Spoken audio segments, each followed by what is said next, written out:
E allora qui dove siamo noi c'è pericolo di panno, auto che restano in panno perché l'acqua è più alta, le macchine sono troppo che arrivano a velocità e la strada nemmeno si vede, è grandinata in arrivo.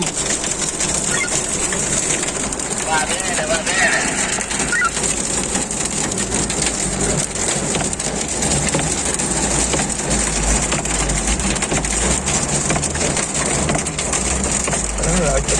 Cuman ako.